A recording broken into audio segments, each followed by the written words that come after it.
All right. Hello and welcome back to the Yesteryear podcast. I am your host, James. I'm joined by my wonderful co-host, Beth. What's up today, Beth? Not much. A little worn out. Any recent adventures to tell about? I went swimming today in the river. Oh, I'm a river girl. Oh, you're a river girl Got now. bugs in my teeth and, Sweet. saying y'all, slinging things. Mud.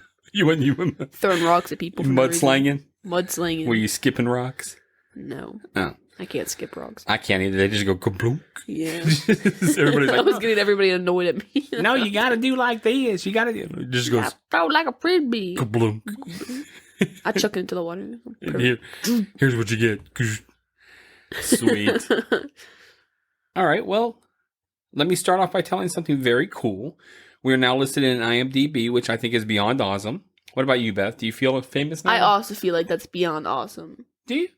Yes. Or was that sarcasm? No, that's good. I'm good. I think it's really neat. Really cool. To be IMDb, and you've got all these other things and movies and books and stuff like that, and then you've got us. I want them to list me as a frog. Frog. I'm also excited because this is our episode 10 for Beth. So wow, that doesn't feel like we've done that many. It's 10, 1-0. We're in the double digits now. Hooray for us. Ooh. All right. So this week we are doing another favorite of mine, Waxwork. Also a favorite of mine. Oh, snap, for real? Yeah. Well, top 20. That's cool, man. We'll get into it. I didn't have any cool sayings or songs to sing on this one. No, I didn't have any favorite quotes, I don't think, actually. Well, I mean, usually, I start off with or like saying. No, that's what I mean. Songs. I had mutton. Waxwork. You're gonna get turned into a zombie thing, and they're gonna eat your legs. Gonna eat your legs. Oh, no. It's horrible.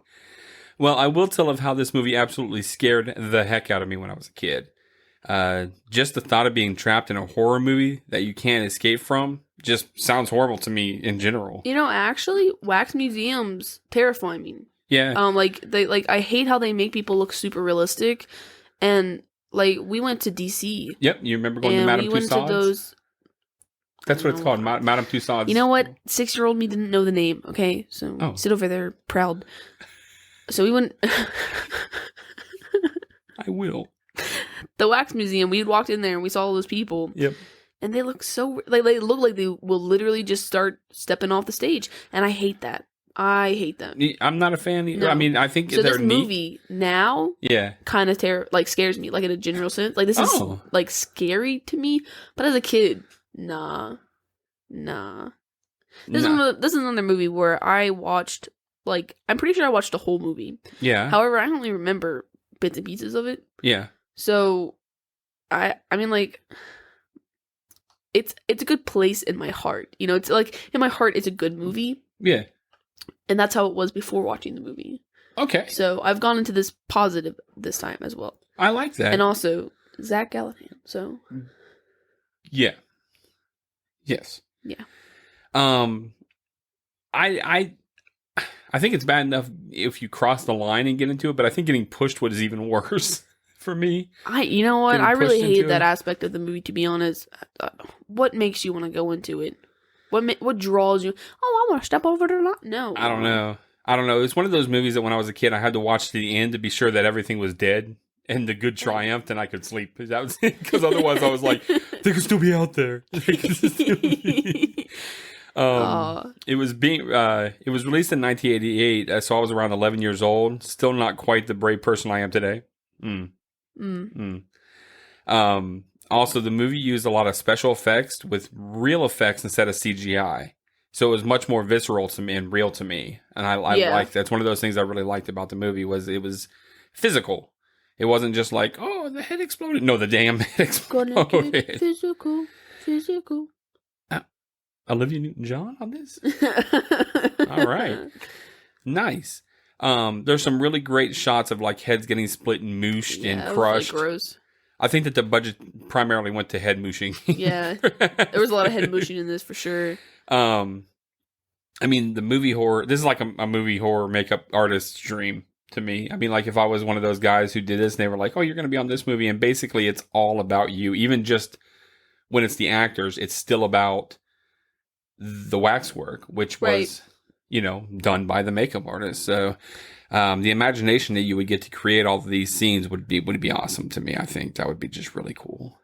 So at first glance, you did say that you kind of remembered it from childhood. Yes. What was your thoughts on like the preview, the artwork, that jazz? Well, I never looked at the artwork. I don't know. Oh, were you excited about it? I was. I mean, first impression, good.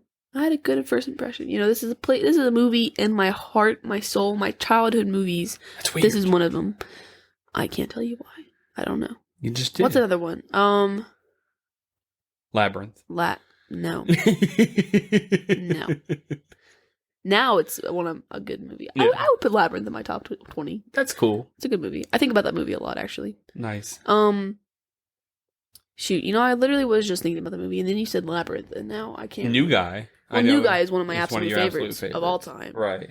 But I was trying to think more of a horror movie type thing. Edward Scissorhands? Would that be scary? I don't know that's really scary. Oh, 13 Ghosts is what I was thinking of. 13 Ghosts. 13 Ghosts. That's another one where I can't remember how the whole movie goes. Right. But to me, that's a prime movie. And actually, I was thinking about this. I was going to say this after we reviewed the whole movie. But I've heard a lot of people say that they don't want to rewatch the movies because as their childhood movie, that's like how they want to see it. So they're afraid that when they watch it again as an adult, it's going to change for them. And I'm not going to lie, my view on this kind of did change after watching it again. Yeah. See, I watch it with different eyes. I have to. So it's kind of like going to Disney World for me. I've never been there. Disney. Okay.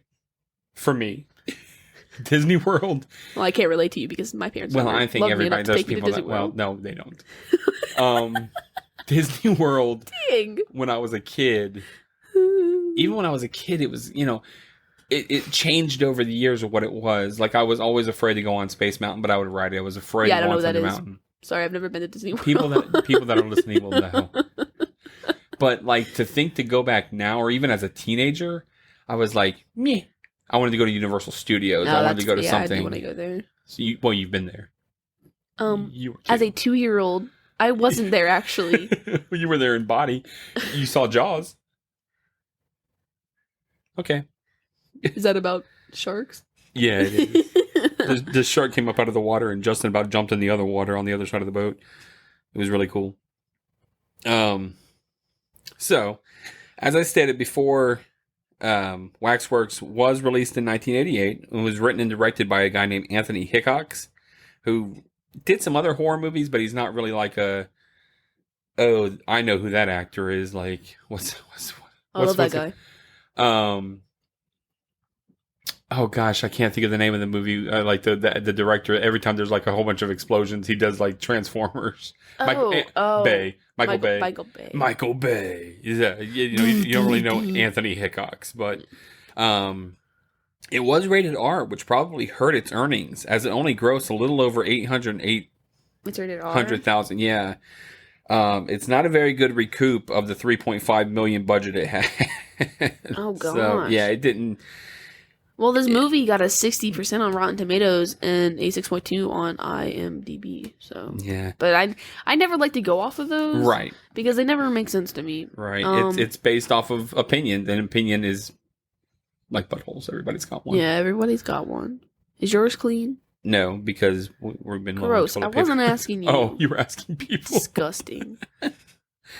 The movie was written in 3 days.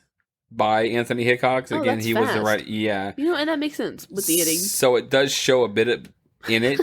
That shows a lot. That makes thank you. Because actually I was going to ask. Because the ending to me made no sense. And that now makes sense. If I were to write something in 3 days and I had to rush the ending, that's what I would do too. I mean, but good job on somebody writing a movie in 3 days. Yeah. I mean, it made $808,000. It really does show that. Yeah, but like $32 million budget. 3.5. 3.5. That's even worse. Yeah. The movie does star Zach Galligan of Gremlins fame. My childhood crush. Really? No. Oh, as well as David. You get me every time.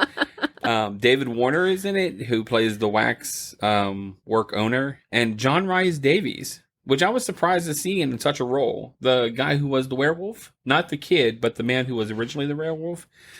There were so many people in this movie. You're gonna have to work with me here because I sure don't know. You've seen Lord of the Rings, right? No. You know of Lord of the Rings? You know of Lord of the Rings? I don't know anybody who look. I don't know.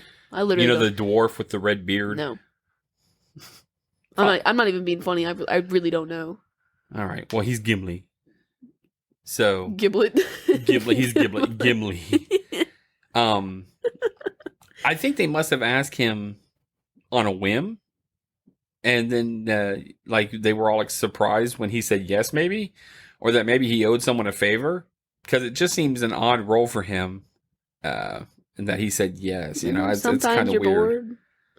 It doesn't seem like a large enough role for him, but I guess Gimli had to start somewhere. Yep. But he also had been in Indiana Jones. I've never seen so it just caught me off guard. I know. You literally only see movies that I make you watch nowadays. That's the only thing I think you see.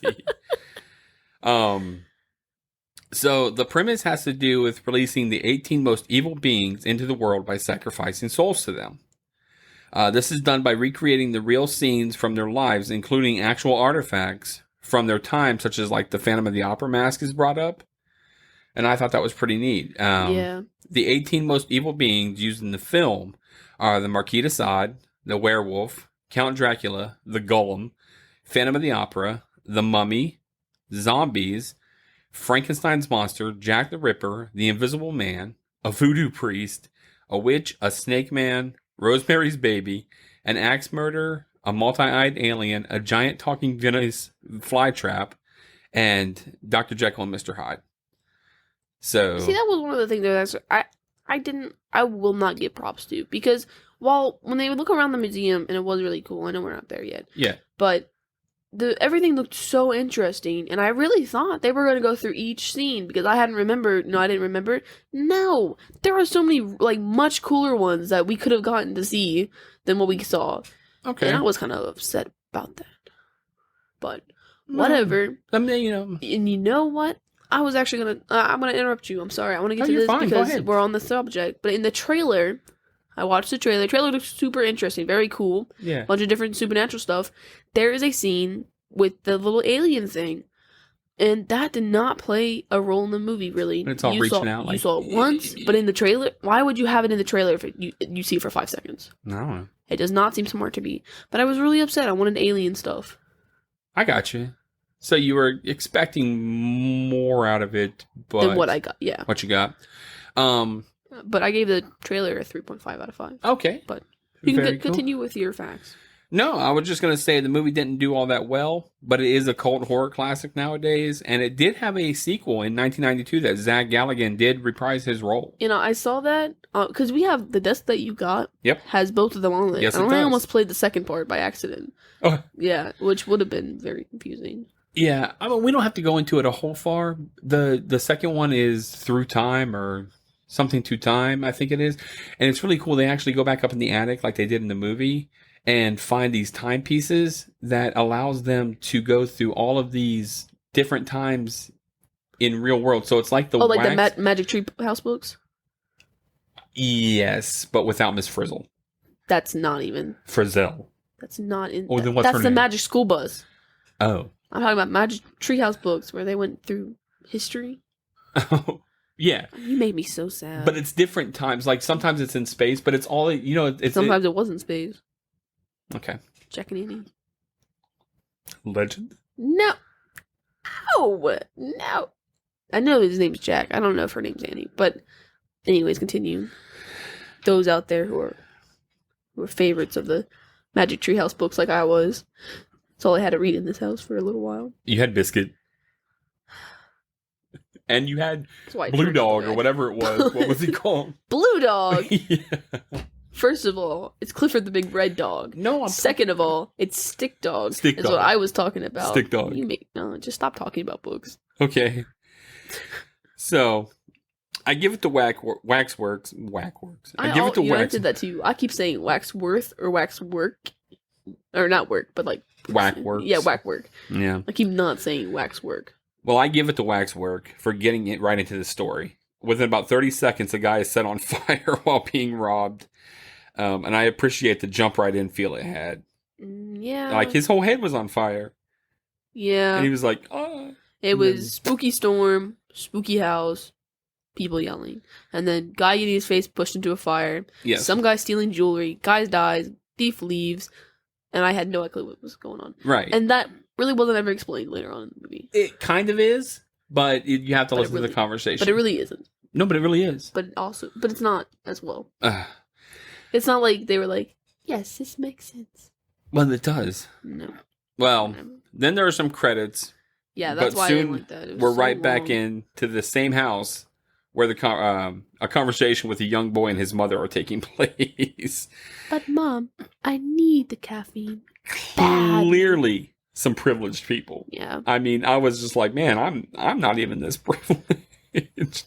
What in the rich world do these people live in? Because I don't know it. Like, it's like Nightmare on Elm Street, but they lived in a mansion. Version. All these people lived in a mansion. I know. They were all rich. The neighborhood was like, this is like who's walking in this? California. Like, the fact that they walk anywhere, I'm like, I have a little bit problem with the fact that you're walking, but okay, if you say so, because no. But he exits out, has a servant that basically waits hand and foot on him, which I thought was nice. He let him light a cigarette and give him his coffee and all that kind of stuff. So he decides to walk instead of taking whatever car that they're going to put him in. And we cut to two girls walking and talking about boys. Yes, and they stumble upon a waxwork that seems to be out of nowhere suddenly. And then a dude appears suddenly out of nowhere, dressed absolutely atrociously. Yep. I wanted to throw up. Yep. So you got that? I mean, he tells them of the private showing he is having at midnight and that they should come by and bring friends, but no more than 6. Which I didn't understand. But you did end up understanding, right? Okay. I was like, why are there... at that point, I was like, that's kind of weird. And then he disappears. Right. Like, boom. Yeah, I didn't vibe with that at all. So, Mark is late to class where the instructor is giving a lecture on Nazis. You know what? Why do they always teach the same things in history class? You always learn the exact same thing each year. Well, history doesn't change. Right, but why do I have to take the same class? They want to make sure you know? I don't. I never learn. Oh, well, there you go. I'm spiteful. I'm not going to learn this because I'm not going to repeat no history. Yeah, I'm a river girl. Come on. I'm going to throw my stones and I'm throwing mud around, mudslinging. Nice. So, Mark joins the group of girls and another guy who we later, I think his name's Tony. Yeah. And it was really hard to find, it was hard to find their names. Yeah. I agree. Freaks out about the fact that one of the other girls named China went on a date with another guy the night before. So he gets another assignment for his outburst, which I thought was funny. Yeah, that was funny. They're like 60 essays now. 50 word. I mean, like a 50-page essay too. Yeah. It's not like it's just like, hey, I want 100 words. It's like 50 pages. Yeah, no, that's where you put the font up to 15, so that the words that's where I massive. drop the class and don't go there anymore. This is rich kid closet, right? College, so. A long bottom tooth guy talking. Long bottom tooth. So then the gang is gathering in like the football stadium talking while the football team is practicing, and it turns out to be 6 people total. How lucky, right? Right. They do decide to go to the waxwork. Mark is clearly hung up on this China girl who is basically telling Mark that he just isn't enough for her. So this is why she went out with Jonathan, who's a football player. Yeah. Who's like yelling up at her and stuff like that. Yeah. To be honest, the character, part of this movie wasn't good. At all. Their backgrounds, their development, it just wasn't good. I didn't, there was no real attachment. The only character I really liked was Tony because he was funny, and he was funny throughout his whole time. Gotcha. But, China, she was, oh, you're not enough for me, but I like all these other boys. Yeah. All these people are completely pampered and rich. Yeah. But still, there wasn't flavor. That's how I would put it. There's not character anything. Right. There's no substance to it. Yes. Yeah. There's they layers. literally, they take baths in milk. Yeah. It's like, oh, my name's Beth and I read. And then that's it to me. Yeah. I don't want that in a movie. So far you're not real thrilled with the character development. Yeah. And then after this scene, they're in a lounge at Mark's house, I would suppose. It's just the scene was really like it was like Just went to it. Their transitions were really choppy. I think they were trying to rush to get through the waxwork, and remember 3 days. I mean, he wrote it in 3 days, so he's not really focused on that part. But still. Okay. Maybe if your transitions were choppy, get more money. Well, yeah. Well, they have to hang out until midnight, and then they head to the waxwork. They're hesitant to go in, as it's pretty creepy looking at night, and Mark is the only one who seems to be brave enough to go to the door. There were a lot of weird camera angles as well. Yeah. Like it wasn't like good camera angles. There'd be like one at the bottom of the face, and then like be far away at the same scene, and then really close again. Gotcha. I don't know. It didn't make any sense. Well, 2 of the kids, and I have to say they're kids because I don't know, are peace. I think one of the names is James and something is something else, but I don't know. I have no clue. They flake out either way. Yeah, they're like, it doesn't feel right. And they're like, we're out of here. Yeah. So now there's only 4 people. The door is opened by a little person, and they go in and wait. Weird baby butler. Yes. Yeah. After a bit of conversation, the door swings open, and they go into the waxwork. This was so funny to me because as it shows the little area, remember, as a kid, I thought this was the coolest thing. Yeah. But now I was watching this, and you can see the people moving on the statues. And I was like, that's so poor, because I thought it was fake. I thought it was wax. Oh. It literally, I thought that it was going to be actual wax on the outside, and then they would have the real people playing once you got into it. No, gotcha. No, you have people literally just standing there. And you kind of see them wiggling and such. It's so funny. I gotcha. Well, all the scenes are pretty gruesome. They do look really cool, yeah. All the different scenes look really well put together. They're like scenes of horror, death, or something along those lines, basically. It's not working out well for somebody in the waxwork. Yeah, something's definitely not going well.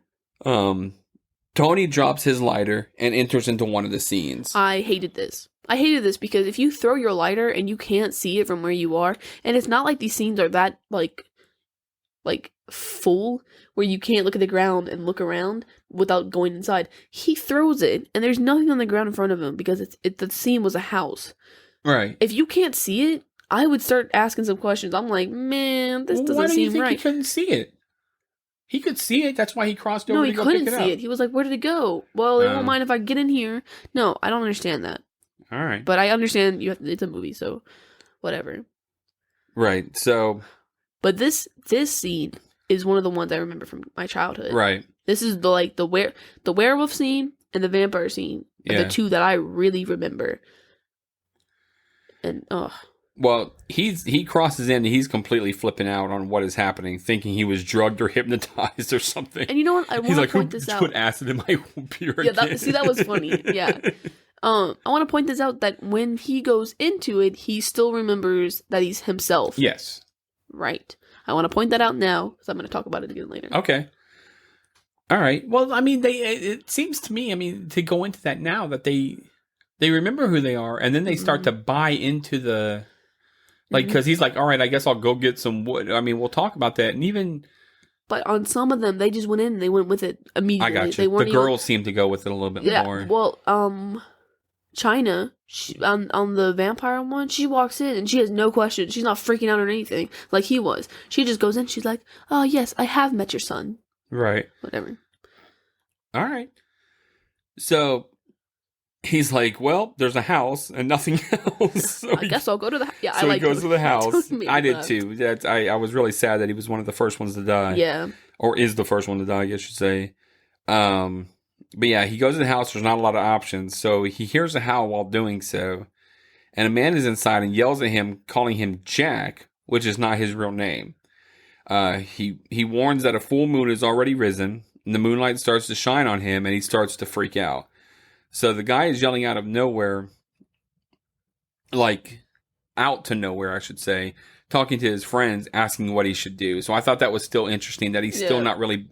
He's like buying into it that it's real, but he's still not. Didn't he say he thought it was a hologram? Yeah. Oh, he thought he was hypnotized. No, but I thought he was like hypnotized. No, that doesn't make any sense. Or illusion. But he was like, yeah, it's a hologram.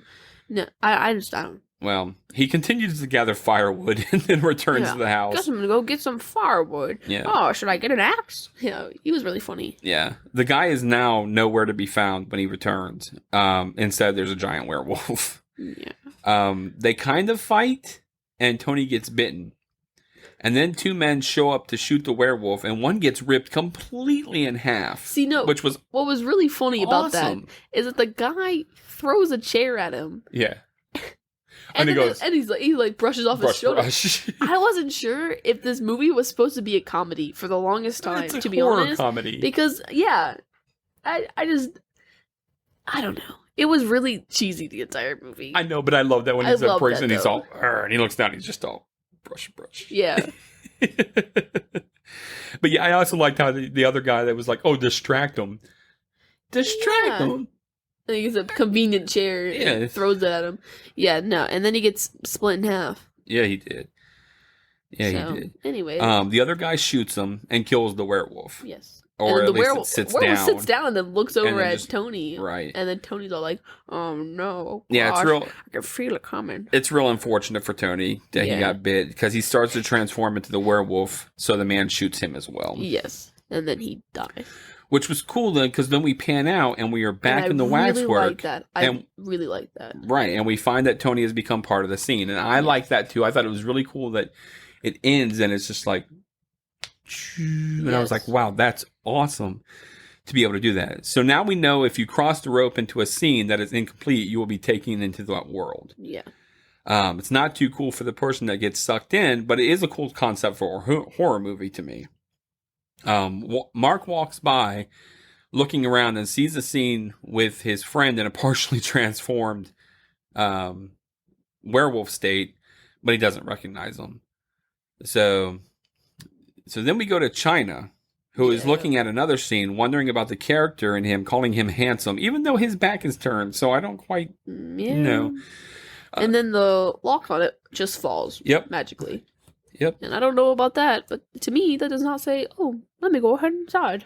Yep, the rope drops, and China enters the scene. And she finds herself being asked to sit for dinner by the man she was trying to investigate in the scene. Which, again, she doesn't freak out about. She just goes and has dinner with him. Just goes with it, yep. So the man explains that he is sorry that her fiancé could not join them for dinner. Raw meat is served, and China refers to it as steak tartare. He tells her to try the sauce, which looks to be like blood. Yeah, so obviously, vampires. Right. Right. And at first, she was eating, like, he was like, go ahead, start, eat. Yeah. And so she started, but nobody else was eating. Right, they And were then- waiting for her. And then immediately everybody starts eating. Yeah, she reluctantly eats it, and then the rest of the guests begin to gobble it down. At first, they started to be like, Disgusting. but Yeah. then he was like, like he yelled at them, so Yeah. they put on their napkins and such and got all proper, but they still But were they were like, like slugging it into their mouth. Yeah, It it was was horrible. gross. It was disgusting. yeah. After it's all gone, she is led to her room by a servant. So at this point, Well- it's not seeming too bad. Yeah, and she actually mentioned, she was like, wow, this is one heck of a dream. Right. So see, that's what I'm thinking. so he thought it was a hologram, Yeah. and now she's thinking it's a dream. But honestly, why would you walk into something and then be like, oh, well, suddenly I'm dreaming? Maybe she thinks she bumped her head? That doesn't make any sense. Well, whatever. Well, so she's looking around the room, and the man, I think his son, Yes, this one. comes from the dinner and tries to bite her neck, and it ends up biting that statue instead, which I thought was funny.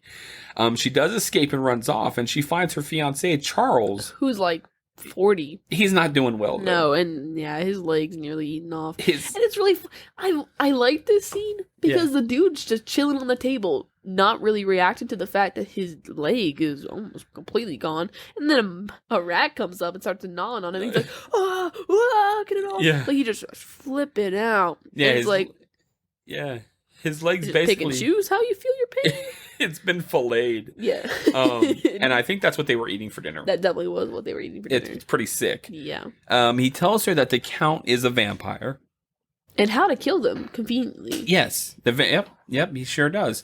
The vampire that attacked her upstairs now comes and takes a piece of Charles' leg and eats it, which I thought was kind of gross. It just gave Charles more reasons to scream out. Yeah. So then he tries to attack China, and she stabs him with a knife, but it does nothing to him. So she makes a crucifix with the knives and touches his head, and it explodes. And while she's doing this, the fiance stops being in pain long enough to like watch over the table. Yeah, He leans up and he's like, yeah, the Are you whole dead? time. So, but I mean, blood is going everywhere. It's just like exploding, which was great. Yeah. The 3 women from the dinner come in, and China fights them off as well in a pretty bloody showdown. Like wine going through people, blood's just spewing everywhere. It's just great. But poor Charles gets bit by one of the women that falls on him, and he turns into a vampire as well. Yeah, that was so weird. It was weird. So China is leaving but the Count finds her and entrances her, I guess you could say. Basically, he glamours her. He took her. She wanted it. Yeah. And then he bites her neck, and that's the scene that we are left with in the Waxwork. So where he was leaning on the stairs before, now he's leaning over her. And so Mark is looking for Tony and China, but cannot find them.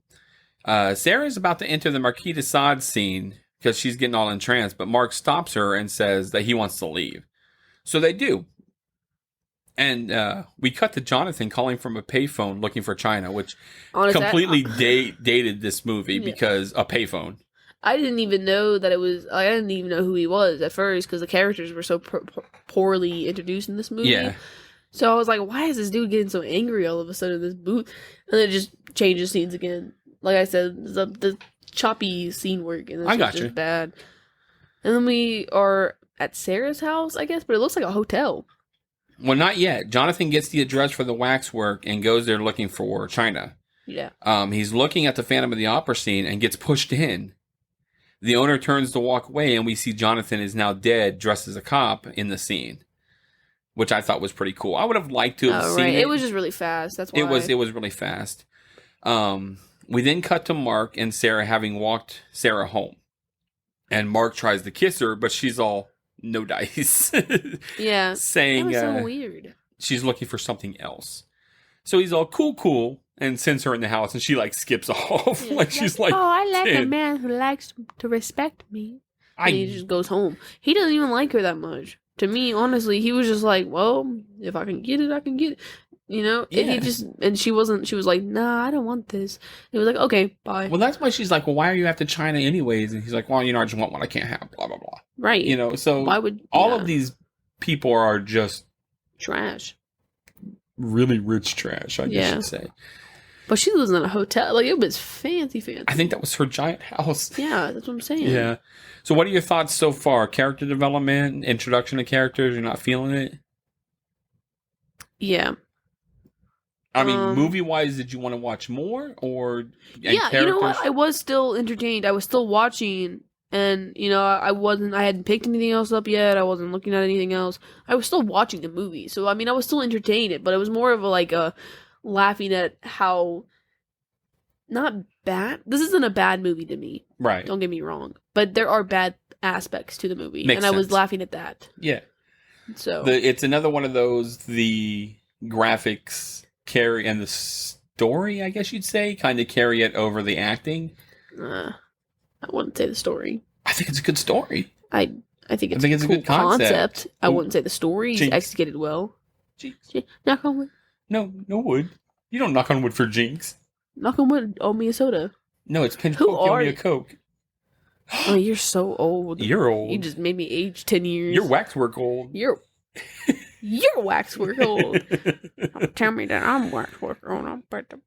So to demonstrate just how rich these people are, we cut to Mark's servant having written his report. This is so funny. But See, it's crap. movies like this are always so good to me because there's always so much going on in background of it.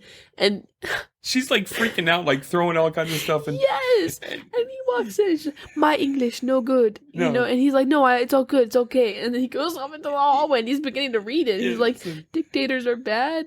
They're loud, I guess. Yeah. They're not good people. This is the worst paper I've ever heard. They're no good people. It's Yeah. cool.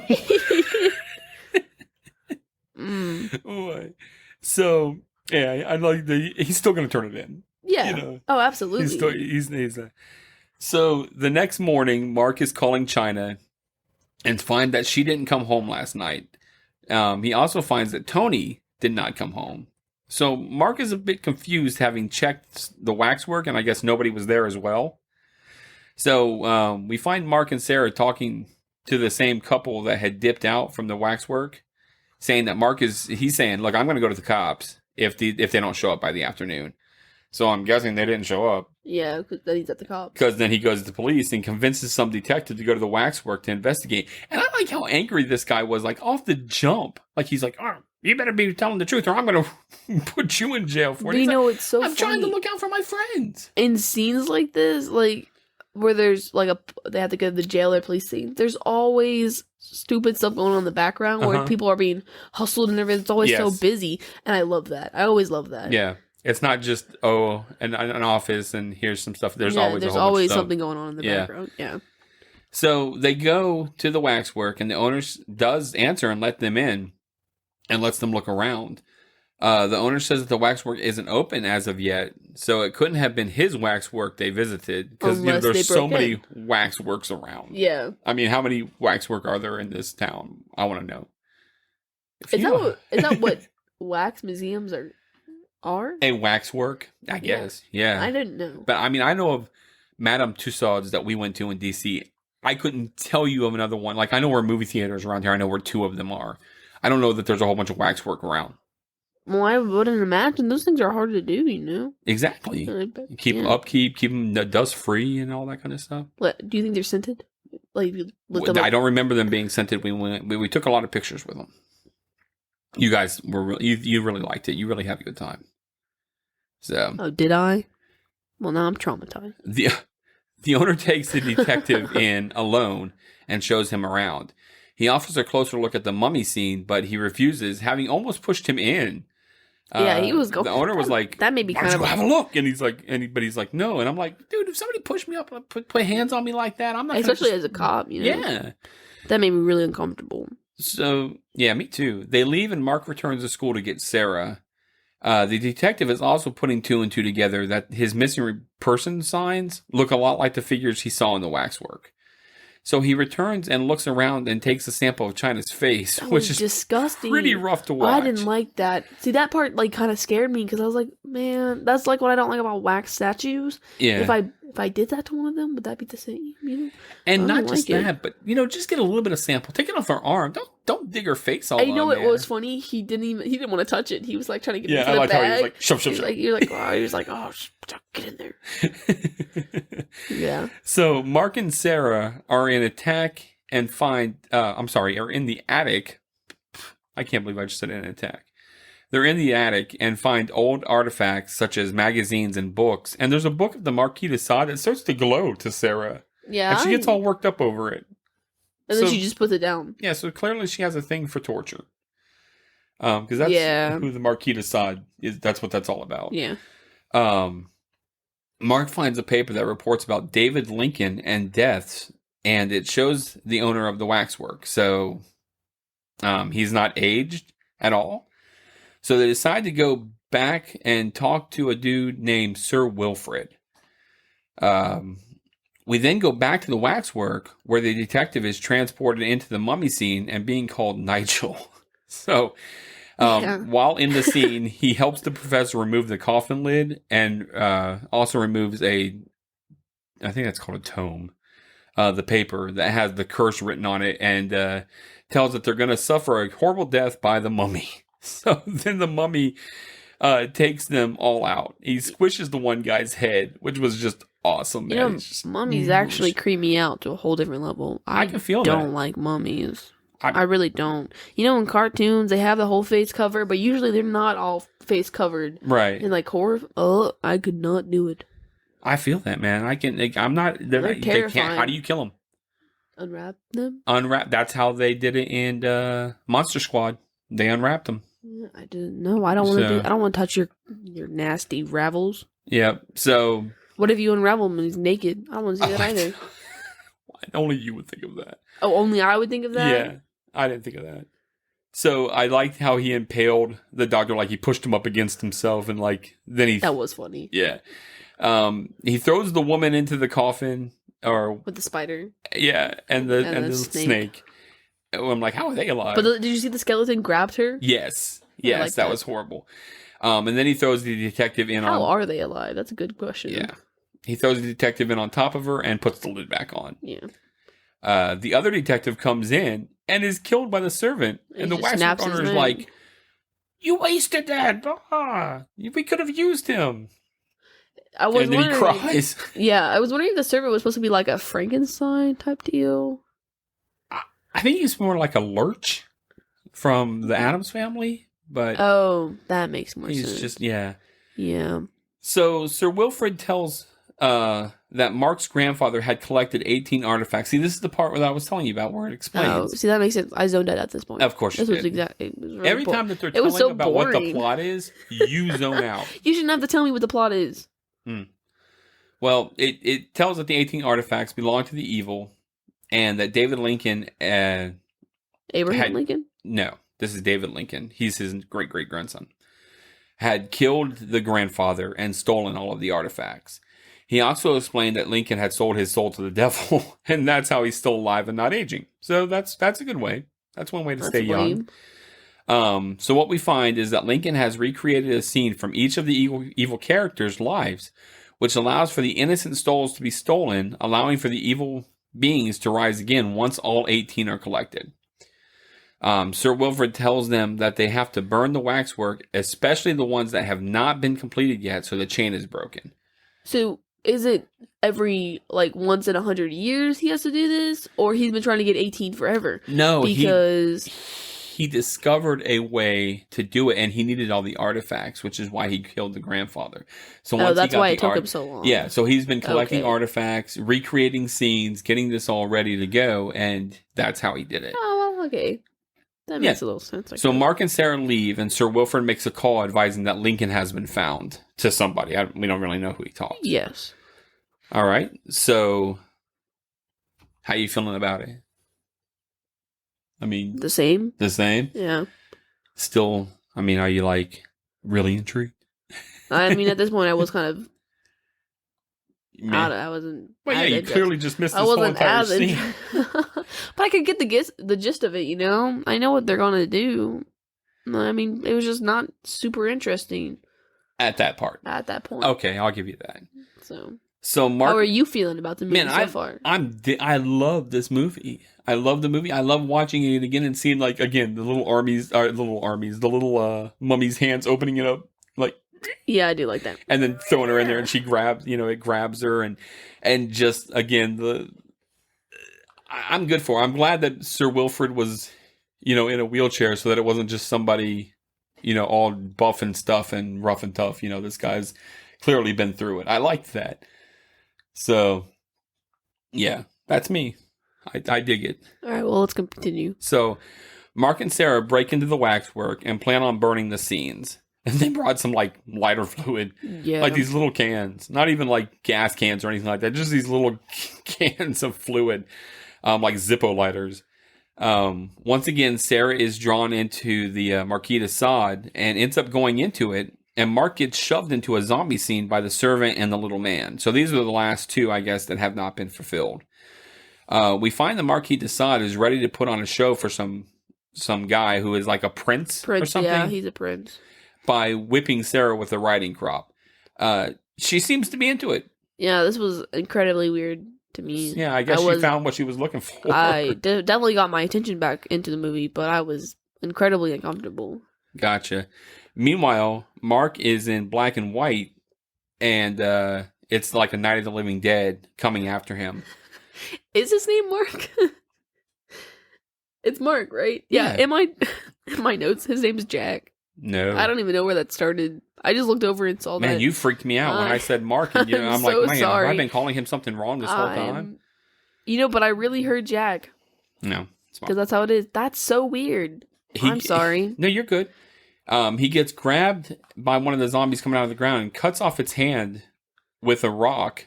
And then he puts the hand on a pike after it sits there and, like, grabs him around. It's weird. he finds that because he does not believe in the scene and was forced there, that he cannot be killed. Yeah. Um, Which makes him OP. yeah. He's pretty much, he's like, yep, this is how it is. The only funny thing to me is that after he figures this out, he gets out of the scene. And the guys are there waiting for the servants. Yep. So they push him into Sarah's scene. No.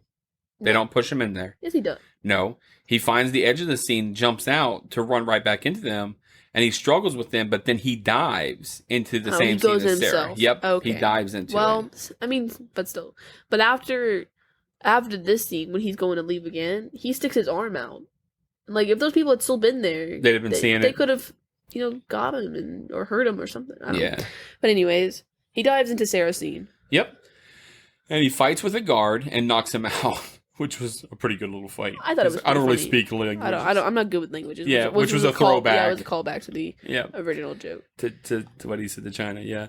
The Marquis is still beating Sarah and says he may beat her to death, which she seems again okay with. Yeah. Mark interrupts and Sarah continues to beg to be beaten. He frees her, but she begs not to leave. She doesn't want to go. So Mark first shows her how it is fake by challenging the Marquis, and this convinces Sarah that it is fake, and they get out of there. Yeah, no, I would not. I would have left her, to be honest, because she's a little weird. Nice. And she wanted to die. And I was like, all right, well, you can just stay, because I'm not trying to deal with that. The Marquis does say that they will meet again, and Mark and Sarah leave through the barrier once he convinces her, you have to realize it's fake. Sorry, not to interrupt. No, What's funny to me is that the characters in the scenes are sentient. Yes. So it's like they know what's going to happen. Some of them are. Because they're those characters. They're actually those souls of the bad things. Oh. Yeah. Okay. That's the whole thing. But the other little characters around them are just part of the scene, I guess. Because, whatever. Yeah. 3 days. Don't think too much into it. Yeah. So the owner and the servants are there waiting, and we find that there is another couple that is there, and they both get sucked into the scenes, completing the 18 scenes needed to bring out the evil characters back to life. Now, am I wrong, or are those the two friends that ended up piecing out? It was. I think. Again, I'm not even going to think about their names because they're not. It's not that important. They didn't even. I don't even think they said their names. Maybe when they're fighting, I think she does, but. So now all the scenes come back to life, and now even the souls that were good are bad, which I thought was weird.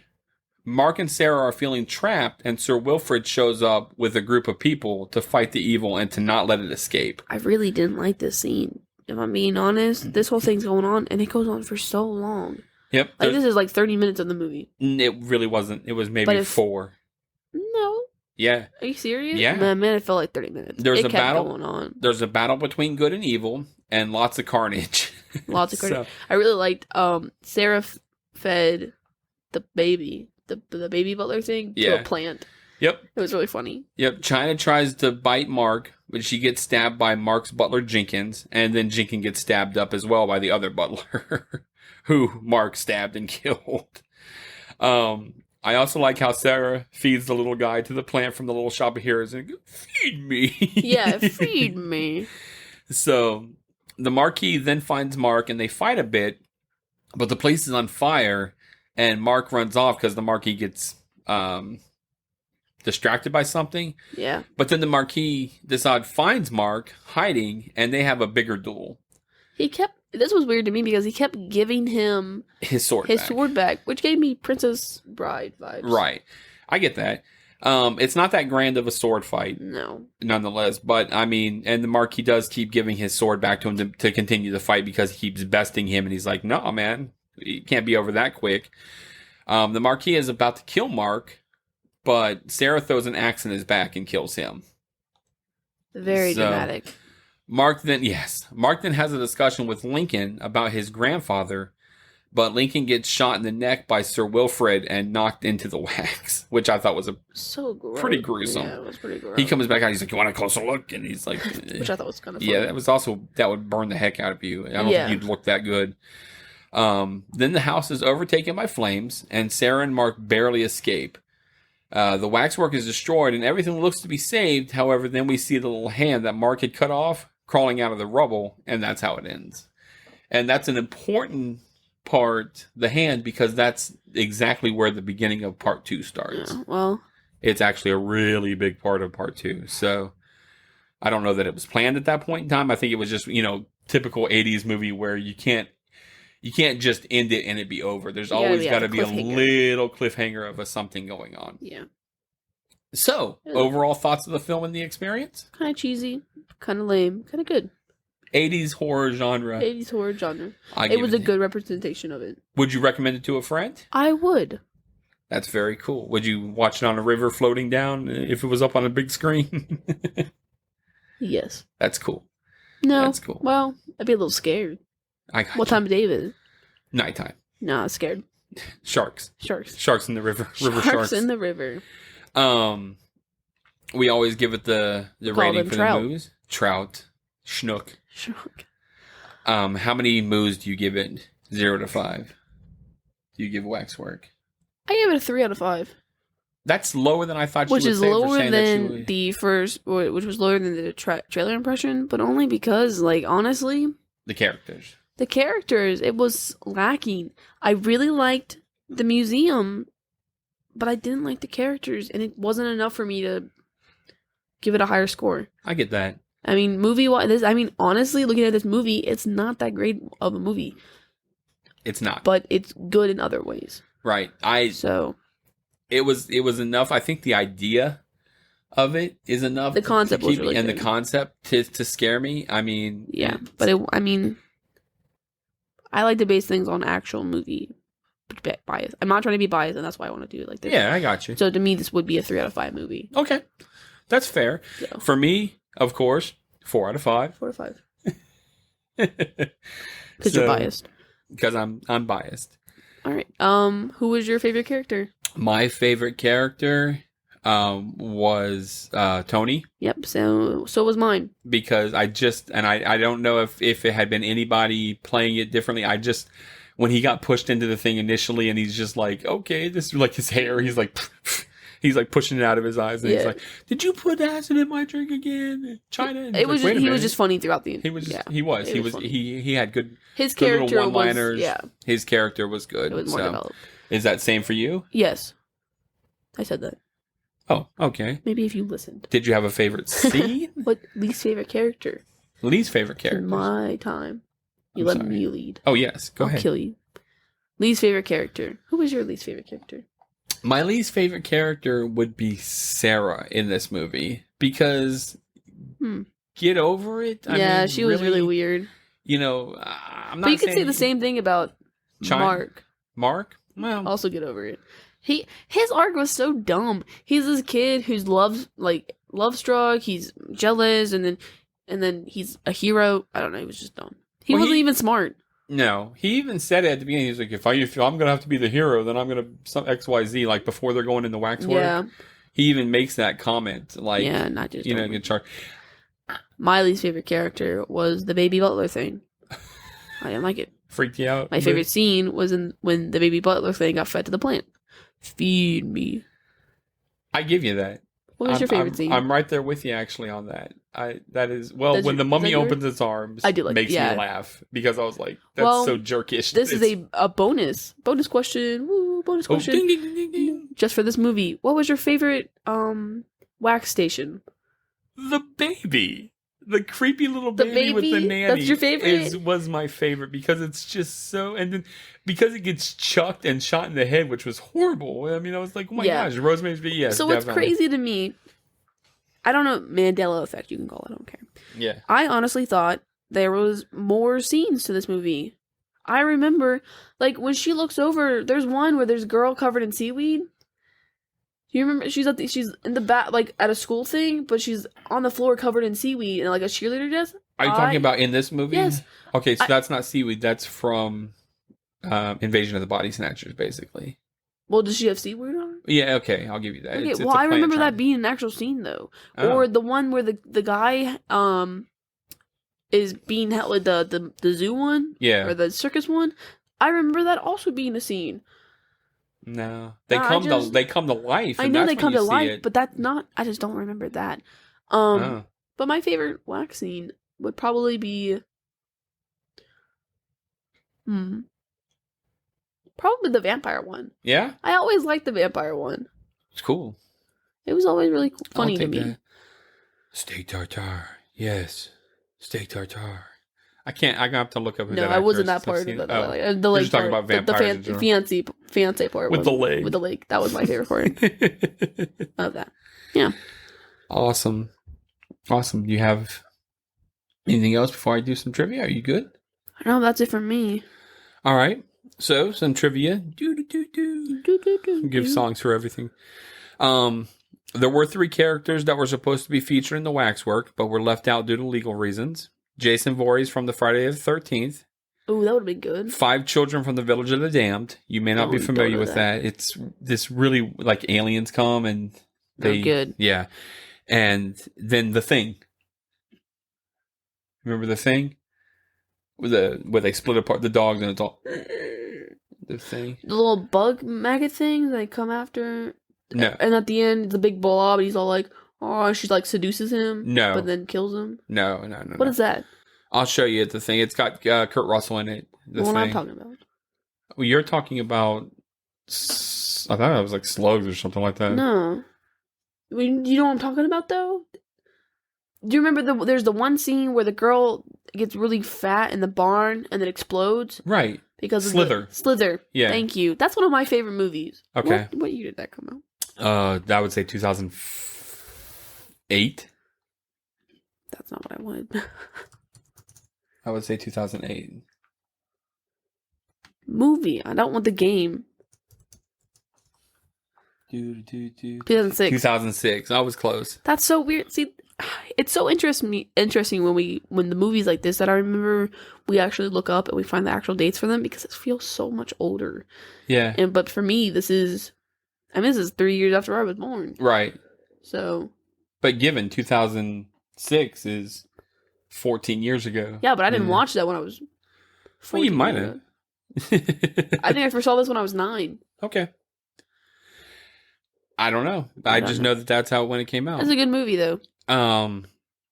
The posters of the missing persons that the detective has are actually copies of posters from the opening credits of The Lost Boys.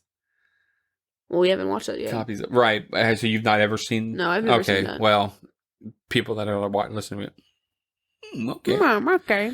The human flesh being eaten at the vampire dinner is actually made of rhubarb, watermelon, and strawberries. Steak tartare. So that's good. That sounds pretty good. Strawberries, watermelon, rhubarb. Yeah, because figuring that's probably some kind of candied syrup instead of blood. It probably was really delicious. Disgusting though. It looked real nasty. Yeah, she's all mushing it around. It's all just guts.